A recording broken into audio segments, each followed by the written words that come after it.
মহানবী সাল্লাল্লাহু আলাইহি ওয়াসাল্লামের শ্রেষ্ঠ কিছু বাণী নিয়ে এই ভিডিও। ১. প্রতিটি কাজ মানুষের নিয়তের সঙ্গে সম্পর্কিত। মানুষ তার নিয়ত বা ইচ্ছা অনুসারে কাজের ফল পাবে। ২. যে বিষয়টি নিজের নয় সেই বিষয়ে লক্ষ্য না করা প্রকৃত মুসলমানের লক্ষণ। ৩. কোনো ব্যক্তি প্রকৃত মুমিন নয় যদি সে নিজের জন্য যা কামনা করে তার ভাইয়ের জন্য তাই কামনা না করে। ৪.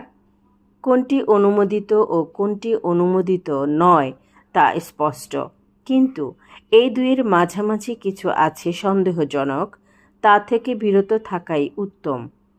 আবু দাউদের মতে রাসূল সাল্লাল্লাহু আলাইহি ওয়াসাল্লামের উপরের ৪টি বাণী মানুষের ধর্মীয় পথ প্রদর্শনে অপরিহার্য এবং ইসলামী বিধানে মূলতন্ত্র। ৫. আল্লাহ তাআলার গুণাবলীতে তোমরা ভূষিত হও। ৬. বিদ্যার জন্য যে জীবন উৎসর্গ করে তার মৃত্যু নেই। ৭. বিদ্বানকে যে ব্যক্তি সম্মান করে সে আমাকেই সম্মান করে। সকালে ও সন্ধ্যাবেলা আল্লাহ তাআলার কাছে প্রার্থনা করো, দিনের